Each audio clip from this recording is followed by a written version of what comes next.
Welcome back. You're watching The Money Show with me, Kavita Thapliyal, and let's move on. And a very important topic, things that you should do before you turn 40. And here, I mean financial planning that you need to do or get done with before you turn 40. To discuss more on this, I have with me Mrin Agrawal, founder, director, FinSafe. Mrin, good evening and welcome to the show. So a lot of these topics, you can see it on social media, on your Instagram, on your Twitter, so and so things to do before you turn 20 and things to quit before you turn 30. So I think, I just got inspired by that, and so let me give you a task to list down the things that one should do before they turn 40 in terms of their financial planning. A very crucial age, okay, Mrin, where you are in the middle of a lot of things. You are in the middle of a lifestyle where you have reached a certain level. You have a certain pattern of living. You have reached a certain stage in your professional life. Maybe you are planning for a second inning. You are at a stage where also you are, either almost completing your financial goals like your kids' education, or maybe paying off your home loan, or somewhere in the middle of completing these goals, okay? And you need to also start planning for your retirement. So 40 being a very crucial age, what all actually changes for you financially? Also talking about the way you think about life, and the way you want to live your life going on 20 years ahead. What are the things that one should really go back and think before they turn 40 or are almost about to reach that age? Okay, the first three are really checking about basics, right? So good evening, Kavita, and thank you for having me on the show. And I think, the first thing is that, you always need to check, do I have all my basics in place, right? So, I think the basics as far as anybody's financial life is going to be to say, do I have that right amount of emergency cash? And do I have the right amount of life and health insurance? Because remember that, your family size might have increased, your circumstances might be different. Also, as you mentioned, lifestyles change so much every 4 to 5 years. So, keeping in line with your lifestyle, do you have the right amount of emergency cash, life and health insurance, right? Now, of course, you're planning for, a lot of people want to retire at 50. So if you're 35 today and you need to reach that number, you need to be doing some really serious planning, which means that you also need to be having some really serious savings, right? So then the next question is that, are you saving at least 30 to 40% of the take home? I do a lot of sessions, and generally I see that the average savings number is about 20-25%. And very, very few people actually are able to reach this 30-40% number, right? So I think, that is what one really needs to check. What is the number that one is at, and make the course correction accordingly. The third thing that you need to also check, which is interlinked to the amount of savings that you're doing, is to check where are you on loans, right? Especially unsecured loans, because unsecured loans, of course, affect your credit score. Unsecured loans are really expensive. I mean, remember, your income is not increasing even at the pace at the interest rate that you're paying for a personal loan, right? So, or a credit card loan, right? So obviously you need to ensure that somewhere by the time you reach 40, the only loan that you probably have is the home loan, and you're really, cleared off all of your other loans. So I would say that these are like some fundamental things that you need to have in place before you turn 40. And these are the first three. All right, so very important. I think you covered the major part of the discussion just in your first answer, but I really want you to elaborate as to how can one achieve this, okay? Because you need to get your basics right, definitely, but what if you have not reached there yet? So how can we just go one by one? Let's just talk about liabilities first, things that you should be, financial liabilities that you should just be, done with. Hopefully nobody will have an education loan by that age, but for example, given the fact that that's the time you start a family, people do tend to take a lot of, let's say, buy now, pay later, or credit card loans for a vacation, or personal loans, right, for marriage and all that, right? So clearly, these are expensive loans that you need to look at, you need to draw up a plan.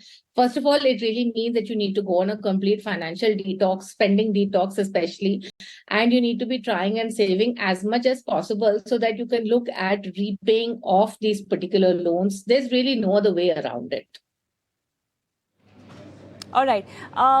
Also, that being said, what about those people who plan an early retirement or maybe want to come up with something on their own or plan a second income when they are 40? I think this really needs certain amount of thinking and, introspection in terms of your life going ahead, your finances, also the kind of financial responsibilities you have on you. How can one go about it? So I think the first thing is to have a financial planner in place. And I do truly believe that that's also one of the fundamental things that one needs to have, which is have a financial plan written for yourself with the help of a financial planner. And because, on your own, what happens is a couple of things. And, here is the next few things that you really need to start thinking about is, have you actually made your financial goals, right?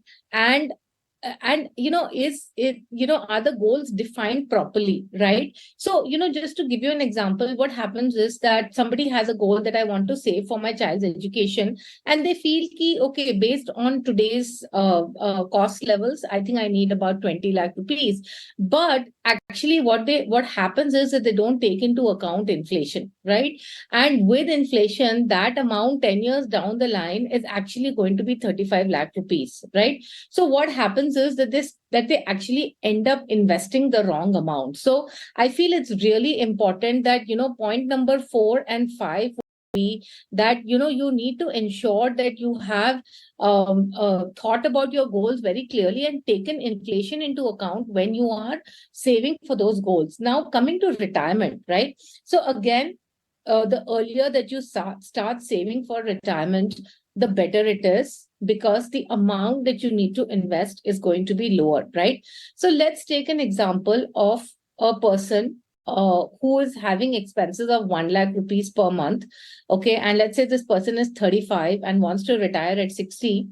Now, at the age of 35, this person needs to invest 1 lakh rupees, right? If we take into account inflation at 6% and return on investment as simple 8%, which you'll get in your EPF, right?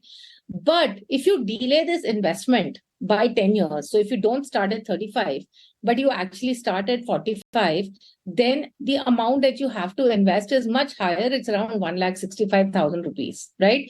So I think, after getting these basics in place, you have to really focus on your financial goals to see that, have you set your goals correctly? Have you taken inflation into account while investing for these goals? And of course, it goes without saying that you really need to start investing early, right? The next thing would then be to see that where are you going to invest, right? Now, for example, the recent data came out, right? Which actually the household savings data came out, which showed that I think the equity allocation that households have is still less than 10%, right? Which means that on a majority of investments that they're doing, if we exclude real estate, right, on a majority of investments that people are doing, they're actually not beating inflation, right? So I think one more thing is to go and check two things. One, is my portfolio actually beating inflation or not? And for that, what you need to do is that you need to put down each asset class in your portfolio with the estimated that you're getting, and please take conservative estimates, and the percentage allocation. So like, for example, I have given an example where, let us say if you have 10% allocation to equities and you've got 60% allocation to fixed deposits, maybe 20% in insurance schemes, and 10% in the employee provident fund. And typically, this is what I see of most people, that 90% of financial assets will be in fixed return instruments, and only 10% is going to be in equities. So in this case, your return is working out to 6.4%, which means it's not really beating inflation, right? So I think one of the very important things to do early on is to ensure that wherever you are investing, the portfolio as a whole actually needs to be able to beat inflation. And Right. for you need to have a good amount Right. of the allocation. All right, so one has to really keep in mind the kind of allocation and the kind of changing financial status, and also if you have financial liabilities or responsibilities on you. Thank you so much, Min, for being on the show today and helping our viewers with this. On that note, let's take a quick break, but then post that, we'll be talking to our viewers and getting their mutual fund portfolio queries checked by Shweta Jain after this break.